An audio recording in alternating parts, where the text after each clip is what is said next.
Welcome to Buckeyes Tomorrow Morning for Friday, December 16th. I'm your host, Tom Orr. The Peach Bowl against Georgia is in 15 days, the game against Michigan in 344 days. This is always one of the busiest times of the year for just about everyone, and it has suddenly turned into an incredibly busy time in college football as well. Early signing day now just 5 days away. Kevin, Tony, and I will be in Atlanta in just 10 days to start our Peach Bowl coverage. But before we dive into recruiting and the transfer portal on tomorrow's show, I did want to let you hear some from Georgia head coach Kirby Smart. His Bulldogs, of course, getting ready to face the Buckeyes in that Peach Bowl game, and Smart was a longtime assistant under Nick Saban at Alabama, and now has his program playing at least the Crimson Tide's level, which is something that no other Saban assistant has ever managed to pull off. And he's done it by running the same kind of culture-centric program that Alabama and Ohio State and a handful of other top programs have. So he was asked about how his program lost so many standout players last year. There were 15 Bulldogs drafted in the NFL, and then why his team had still more or less stayed out of the transfer portal last offseason. And also, when did he have a sense that this year's team could be really special? Well, we didn't make a decision not to go in. We called and recruited several guys that fit our criteria. Number one, need. Number two, culture. Number three, we knew something about them out of high school. They'd been on our campus.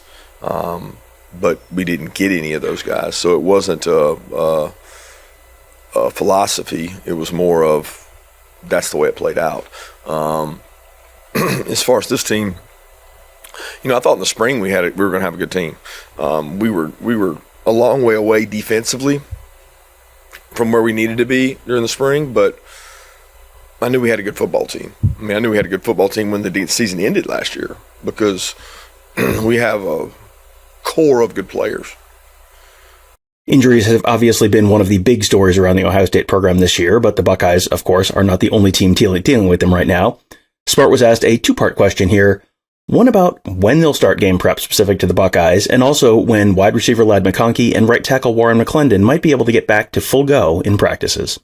We've been practicing, so we've not specifically for Ohio State. We've been practicing to maintain staying in shape and making sure our guys are ready, sharp physically, and ready to do things. So we've kind of been practicing ongoing, and I don't know when exactly we'll get those guys back. I don't know that. They're not practicing with us right now. They're conditioning, they're running, they're moving around, but they're not practicing just yet. But we're still, 16, 17 days out.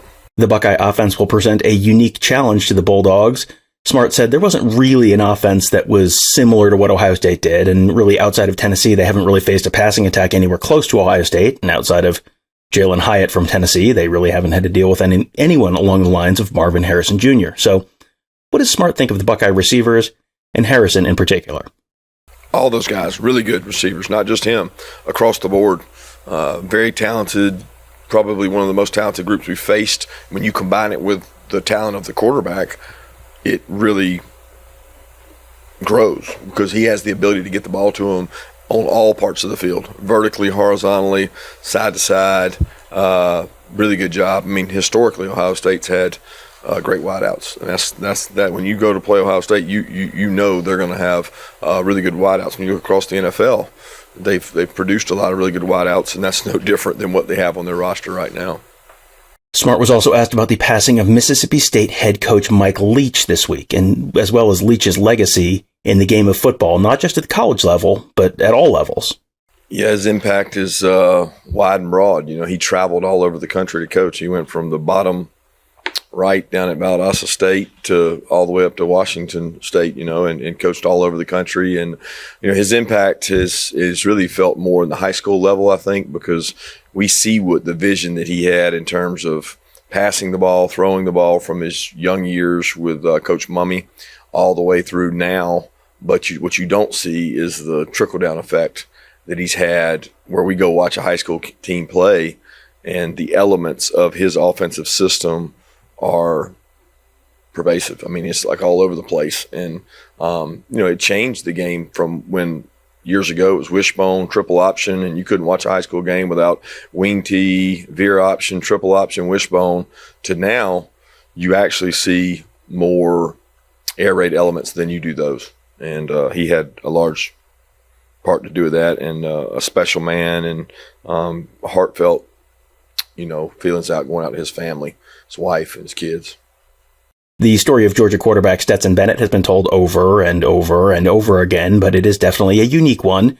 And it was another big milestone in that journey for Bennett to get named a Heisman finalist last weekend. So what did it mean to Smart to see his quarterback there? It's a great honor for his resiliency. I mean, to be named one of the 4 finalists, I don't know anybody could have written a script with what he's done in terms of start to finish, with trials, tribulations, ups and downs, highs and lows throughout his career. To have that be near the end of it is pretty special. It's special for Georgia. It's special for our program, our university, and it's special for Stetson and his family because, he earned it by the way he played on the field. There has obviously been plenty of discourse around NIL around Columbus over the last week or so, but that's been the case all around the country, as pretty much every program is still trying to figure out a way to make the brave new world of college football work for them instead of against them. So, in the case of Georgia, Kirby Smart was asked whether there was a way for the Bulldogs to use NIL to help convince an injured player like linebacker Nolan Smith to maybe come back for another season to help improve his draft stock. Complicated question. I really don't know, honestly, how to answer it. And it's not like pressing need. I mean, we have a process that we follow. So our process is step by step. I mean, there's a day in the month of each calendar month that I go through and say, okay, it's time to do this.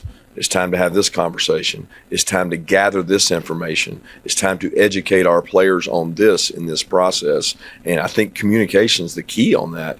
I mean, you referenced Nolan. I mean, I'm confused because Nolan's kind of done. He's through playing. Now, if you're talking about this time last year, sure, we have conversations with every player that has eligibility remaining. And I think you're juggling a spreadsheet that we keep, that has what each guy's doing and where their eligibility is, and over here where each guy potentially that could come in, and you're trying to match, inflow and outflow. It's essentially what you're trying to do. But NIL is a part of that, but NIL is not, it may be dangled as a carrot at some places, but really it's about, do you want to be part of this team? Do you want to grow and get better? Do you want a chance to do what Devontae White did? Do you want a chance to do what Chris Smith did? Do you want to have a chance to do what Jordan Davis did? Do you want to have a chance to do what Quay Walker did? So, there's great opportunities to move from a late round draft pick with your grade to an early round draft pick. And that's not really what I'm concerned with right now. I'm concerned with making sure our football team is developing at all stages and phases, because we have guys that are in the stage of, man, he's going to have to start next year. He really needs to get ready. And then there's the phases is offense, defense, special teams. How are we improving? That's my focus. It's not on NIL, not on portal, not on those things, because the focus is on our team. I honestly find it very interesting to hear the similarities and also the differences in how high-level programs talk about all of that stuff right now, and hopefully you did too.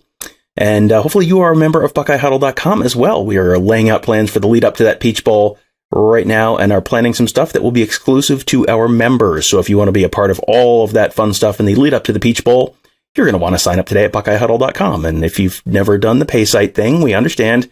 We're just saying, hey, just try it for a month. It is $12.99, which I think if you look through your Amazon order history or the receipts in your car, you've probably dropped more than that on a lot of dumb stuff recently. And this will get you a full month of access for early signing day, the lead up to the Peach Bowl, the potential national championship game, and all of the NFL draft declarations and transfer portal fun to follow that. So give that a try for a month at BuckeyeHuddle.com. If you decide it's not for you, you can cancel anytime, but if you do like it, and pretty much everyone has so far, when some family member asks you for a last-minute Christmas gift idea in the next week, you can tell them to just extend your membership into an annual membership.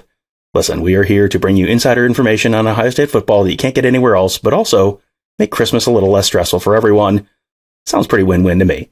Thank you guys all for joining us. Have a great day. We'll talk to you tomorrow.